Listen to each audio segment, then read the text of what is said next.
आदाब, नमस्कार। मैं हूं खुर्शीद आलम। नई फ़िक्र में आपका स्वागत है।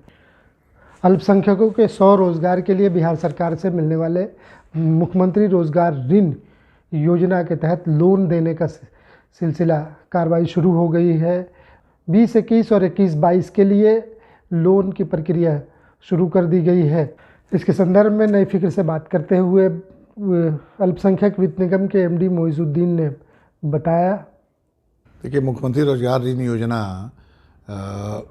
जो हमारे अनएम्प्लॉयड यूथ हैं, नौजवान हैं और बेरोज़गार हैं, है ना, तो उनको, और जो गरीब हैं उनको मुख्यमंत्री रोजगार ऋण योजना के तहत वर्तमान में 5 लाख रुपये अधिकतम ऋण की राशि दी जाती है।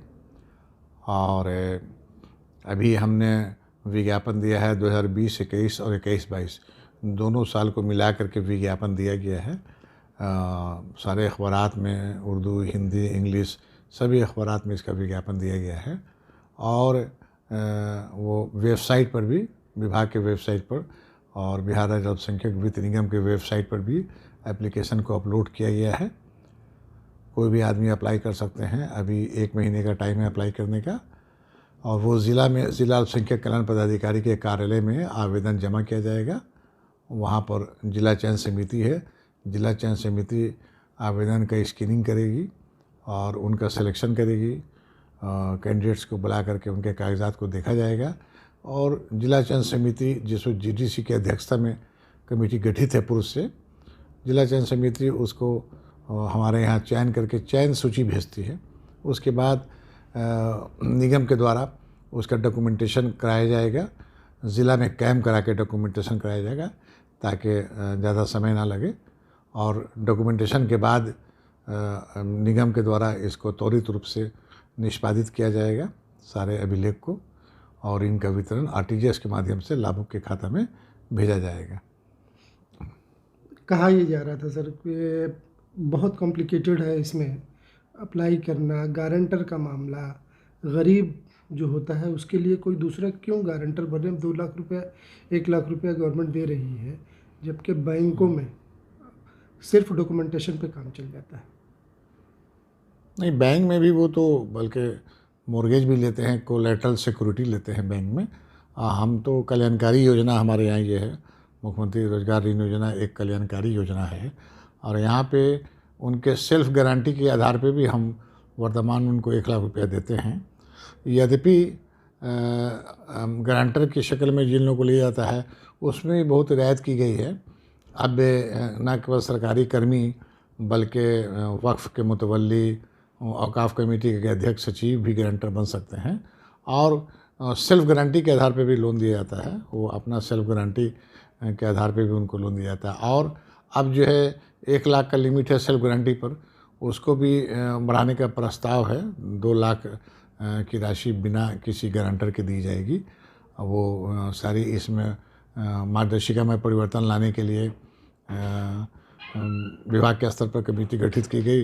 विभाग के द्वारा भी भेजा गया है, माननीय मंत्री जी के द्वारा कर दिया गया है और वो कैबिनेट में विचाराधीन है। कैबिनेट से अप्रूवल होने के बाद राशि भी बढ़ जाएगी। राशि भी की वृद्धि का भी प्रावधान है। 5 लाख से 10 लाख रुपया करने का इसमें प्रावधान है। तो जैसे ही कैबिनेट से अप्रूवल हो जाएगा, हम लोग इसको, सरकार के निर्णय को लागू करेंगे।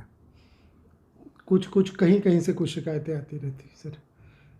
ज़िला में लोग परेशान होते हैं, बीच में कहीं कोई दलाली होती है, उसके लिए आपने और विभाग ने कुछ किया है? कुछ देखिए, मुख्यमंत्री रोजगार ऋण योजना में का जहाँ तक प्रश्न है, मैं जब से आया हूँ मैंने कैंप मोड में काम कराना शुरू किया।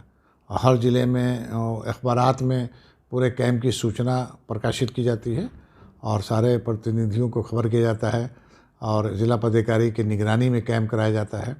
वहाँ पर कैंप मोड में ही सारे लाभुक को बुलाया जाता है, सारे कागजात लिया जाता है और निगम मुख्यालय में किसी को नहीं बुलाया जाता है। वहाँ से जो चयन सूची आती है, जो डॉक्यूमेंट्स आता है, हम आरटीजीएस के माध्यम से उनको पैसा सैंक्शन करते हैं। प्लस सैंक्शन के बाद हम उनको बल्क एसएमएस के ज़रिए सभी लाभुक को भेजते हैं कि आपका अमाउंट, आपकी राशि सैंक्शन हो गई है। इसलिए किसी लाभुक को निगम मुख्यालय में नहीं बुलाया जाता है। और मैं खुद बहुत चौकन्ना रहता हूँ कि निगम मुख्यालय में कोई अवांछित तत्व या दलाल किस्म के लोग के यहाँ कोई एंट्री नहीं है। पूरे कैंपस में सीसीटीवी लगाया गया है जिसकी मॉनिटरिंग की जाती है और पदाधिकारी इस पर नज़र रखते हैं, मैं खुद नज़र रखता हूँ। तो यहाँ पे तो कोई इस तरह की कोई शिकायत नहीं है। ज़िला स्तर पे जब कैंप मोड में काम होता है तो लाभुक के सीधे संपर्क में सरकारी पदाधिकारी या सरकारी कर्मी रहते हैं। तो किसी भी दोनिया दलाल का कोई यहाँ पर कोई गुंजाइश नहीं है और उसमें सख्त कार्रवाई की जाएगी किसी को भी पकड़े जाने पर। और डायरेक्ट मुख्यालय में एक सेल है, कंप्लेंट सेल, यहाँ पर वो कोई भी पब्लिक डायरेक्ट फ़ोन कर सकते हैं या डायरेक्ट वो आते हैं, संपर्क में रहते हैं। मैं सीधे संपर्क में रहता हूँ, सभी के मोबाइल, किसी का भी मोबाइल में अटेंड करता हूँ, व्हाट्सएप पे बात होती है। तो ट्रांसपेरेंसी लाने की पूरी कोशिश की गई है और जैसे जैसे ट्रांसपेरेंसी बढ़ेगी वैसे वैसे जो है इस सब समस्या का निराकरण होगा। सरकार पूरी तरह से इसमें चौकस है। हम लोग पूरी पारदर्शिता और ईमानदारी के साथ काम करने के लिए कृत संकल्पित हैं, कहीं पर कोई दो राय। सर, ये अल्पसंख्यक रोजगार ऋण योजना पंचवर्षीय योजना थी, 2 बार इसको एक्सटेंड किया गया। अब ये कब तक है और क्या इसके बाद विभाग ने या आपकी तरफ से कोई पहल हुआ है कि इसके एक्सटेंशन की बात हो? हाँ, इसके विभाग के स्तर पर भी पहल हुआ है, हमारे स्तर से भी पहल हुआ है। माननीय मंत्री जी इसमें लगे हुए हैं और अभी पूरी सरकार की तरफ से राशि मिल रही है, कहीं पर कोई समस्या नहीं है। बकिया रही कागजी कार्रवाई, तो कागजी कार्रवाई सक्षम प्राधिकार के स्तर पे चल रहा है, कोई समस्या नहीं है, योजना चल रही है और सरकार इस योजना के प्रति बहुत संवेदनशील है। माननीय मुख्यमंत्री जी के द्वारा भी स्वयं समीक्षा किया जाता है लगातार, माननीय मंत्री जी के द्वारा समीक्षा किया जा रहा है और विभाग के स्तर पर समीक्षा होती है। ये योजना चालू है और इंशाल्लाह योजना चालू रहेगी। बहुत महत्वाकांक्षी योजना है सरकार की ये। क्या कई बातें आई कि इस योजना में जो इस मद में जो पैसा आता है उसको बढ़ाया जाए, मंत्री की तरफ से या आपकी तरफ से? इस मद में क्योंकि 20% की आबादी है और उस 20% में 80% ऐसे गरीब हैं जिनको ज़रूरत है और उन्हीं के लिए शायद ये योजना मुख्यमंत्री ने शुरू की थी। इस मद के पैसा पटना ज़िला बड़ा ज़िला है, पटना ज़िले में भी बहुत कम, इस तरह के ज़िले जिस मद में राशि कम होती है उसके लिए क्या किया है? अभी पूरी समिति ने रिकमेंड किया है और व्यापक चेंजेस मार्गदर्शिका में आने वाला है और वो पाइपलाइन में है। माननीय मंत्री जी के स्तर से भी हो गया है, कैबिनेट में वहाँ गया हुआ है ना। और जल्द ही सरकार के स्तर से निर्णय हो जाएगा, उसमें व्यापक चेंजेस आएगा। मार्गदर्शिका में चेंजेस आएगा तो बहुत हद तक समस्या का निराकरण हो जाएगा। चलिए, हमसे बात करने के लिए शुक्रिया। थैंक यू, शुक्रिया। ये थे अल्पसंख्यक वित्त निगम के एमडी मोइजुद्दीन साहब। बहुत से चेंजेज, बदलाव आने हैं। देखना है कि ये योजना कितनी कारगर होती है।